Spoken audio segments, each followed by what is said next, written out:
Hi there! Star Wars vehicles. One of the coolest parts about collecting the hobby, and one of the most interesting because it gets divided out amongst more companies than the figures. And what happened when too many companies had the license to make Star Wars vehicles in 2016? Well, this is the story of the great Star Wars vehicle toy war that happened around the time of Episode 7. Welcome to Spector Creative.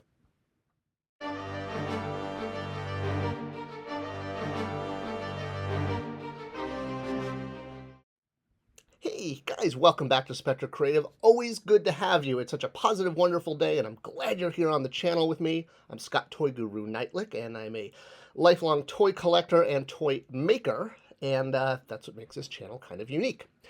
So, I want to talk today about Star Wars vehicles, vehicle play. They come in all sorts of styles. They come with figures, they come without figures, they come with moving parts, they come without moving parts. They come in different materials. And that's one of the interesting things. And all of this kind of came to a head in 2016 for the launch of Episode 7, The Force Awakens. I was working at the time for Jakks Pacific and had actually just left my position at Mattel, where I was also working on Star Wars toys. And it was an interesting transition because I got to see multiple toy companies working on the same product at the same time. How does this happen? Well, let's give a little background. They're licensing, as you probably know, if you want to make an action figure of something that you don't own, like, oh, I don't know, Spider-Man or Todd McFarlane's Angela, who actually is now owned by Marvel. All right, bad example. What's another?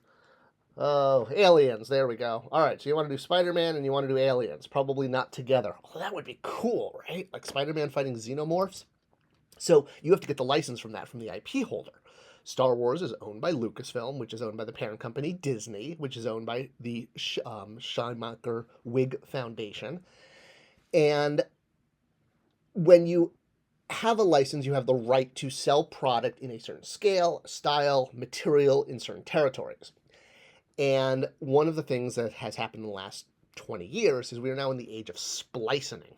What that means, instead of licensing just a master toy license like Kenner had back in the day, for Star Wars, companies are dividing up licenses for multiple companies in multiple scales and style. And one of the most egregious, shall we say, splitting of the license came in 2016 when Mattel was putting out Star Wars Hot Wheels ships made of die-cast material, right? Die-cast. And at the same time, Hasbro was putting out titanium die-cast series figures, ships, if you will. They're virtually in the same scale to each other. I mean, this Razor Crest and this Mace Windu Jedi Fighter, these are from two different toy companies, two different toy lines, and they sat on shelf at the same time. I'm sorry I don't actually have two of the same ship. That would probably be a better way of explaining it. So how in the world did this happen? Well, it started with Hasbro's Titanium series, which did okay in the first few years. But then as time went on, kind of after all the major vehicles were done, it had its time. Now, these have a nice weight to them, and they are made of metal. Do I have something metal that I can clink against it? There we go. Pirate coin. Always good to have a pirate coin around for clinking noises. So yeah, so this was the Titanium series. It was kind of the natural child of the original Galoob Micro Machines, which was one of an Action Fleet line. So what's interesting about Star Wars vehicles is that it's one of the few brands where both characters and vehicles sell. Now, and they sell separately. You can obviously have them work together when you have, a pilot going on top of a vehicle, and that's actually what made Star Wars so huge in the 80s. It was that thrill of putting Luke Skywalker into the X-Wing, or, Han into the Falcon, or Darth Vader into his TIE Fighter, or whatever else he wanted to fly. Maybe he was on Luke's land speeder. Who knows, in your own imagination and your childhood adventures. But that's very aspiring and very empowering, because by putting that little figurine inside of those old Kenner vehicles, it was like you were going inside the vehicle, and that was extremely empowering. It's one of the reasons Star Wars was so popular as a toy line. So obviously the Kenner figures vehicles were scaled for the figures, and I still have some of my my Millennium Falcon up there on my top shelf. I still have my my AT-AT, or as we properly called in the 80s, an AT-AT. Although I was more excited because it came with proof of purchase points than getting the AT-AT. I remember when I got it for Hanukkah, I was so excited because I had like 6 proof of purchase points, which meant I could now get that Admiral Akbar mail-away figure, or whatever it was I was chasing at the time. So I did play with the AT-AT, but I was more excited about the proof of purchase points. So, all right. So we had, the old Kenner line, and then Galoob comes along in the early 90s and puts out first Micro Machines and then Action Fleet. And Action Fleet came with small miniature vehicles, which is exactly like the vehicles that are out now on shelf. It's like you see the same thing repeating, the same, it's like echoes. It's like poetry. It rhymes. No, not really. Putting out the same toys over and over again from different toy companies. So how do we get to the point that we have now multiple companies putting out the same toy?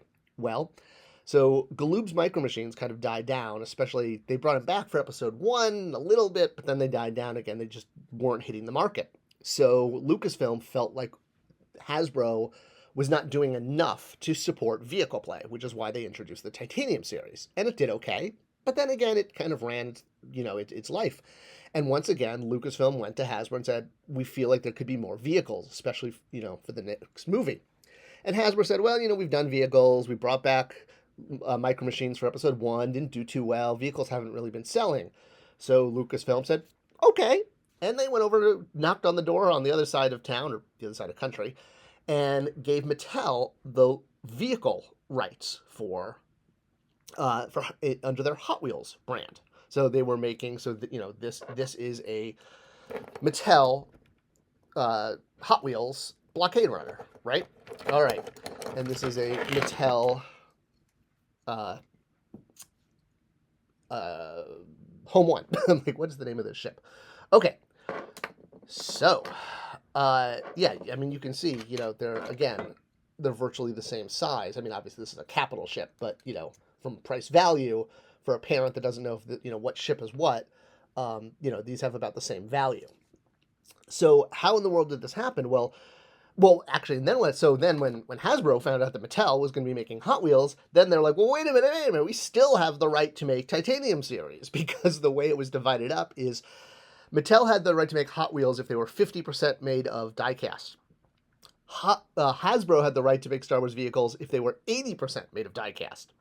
That was the splicing. Remember I talked about that before, how licenses are divided up under thinner and thinner lines now? So that was the differentiator, how much die-cast could go into the ship. And then Hasbro even brought back Micro Machines. So they brought back, like, these Micro Machines were from the time of episode 7 in 2016. Both classic trilogy, original prequel trilogy. And, if you compare them to the original Micro Machines, TIE Fighter to TIE Fighter, they're about the same, scale, but there's way less deco, way less paint on the Hasbro 2016 ones. Like, for example, the bottoms, they stopped painting them. Just like Mattel stopped painting the bottom of because they were basically in a cost war with each other, where both Hasbro and Mattel are putting out virtually the same product, chasing each other through very thin licensing, not agreements, but, the lane they have to be in, the 50% die-cast versus 80% die-cast. And so, they're cutting corners, they're getting rid of, the Micro Machines no longer have the little stands anymore. And it was crazy because, for the longest time, you had, for basically throughout the Disney, episodes 7 and 8, you had 2 different toy lines hanging on shelf at the same time, offering the same product at the same scale, at the same price. And, it shows how popular Star Wars vehicles are, and it also shows, the last point is how diverse they are and how utilitarian they are for retailers, because Star Wars vehicles, whether they come with a minifigure or not, get hung both in the action play aisle and in the wheels aisle. Walmart puts them in, all in the wheels aisle. Target splits them up into wheels and vehicle aisle. So it has more call it flexibility for the retailer as to where they're going to skew it. And because vehicles, again, are just so popular, and Star Wars is one of the only brands where the vehicles themselves sell. You don't see this really with G.I. Joe or Star Wars. I mean, they try it with little miniatures sometimes, but they really don't. Star Wars is a unique brand like that. Maybe, Star Trek, maybe also, does a lot of vehicles, but you don't see Star Trek at retail right now the way you see Star Wars, especially there's dedicated brand vehicle lines from Just Play. So yeah, so that's what led to the craziness of 2016. We had so many vehicles from so many companies and so many scales all at the same time. I guess it just proves that vehicles from Star Wars are awesome. So yeah, and my favorite has always been the T-16 Skyhopper, which I still can't believe they actually made a 3 3/4 version of this. But yeah, I'll buy this in any scale. All right. Yeah, otherwise I'm pretty much a figure guy. My vehicles tend to be decoration. They tend to be things to put figures on. But that's what adult collectors like, right?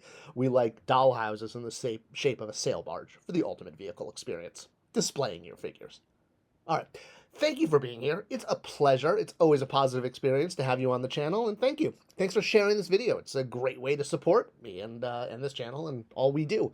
Check out my book, The Nile Quest, on Amazon. It's a great thriller about British explorers entering East Africa in the 1850s, looking for the source of the Nile. Amazing summer read. Check it out on Amazon. I'll see you guys in the next video. Thanks for watching.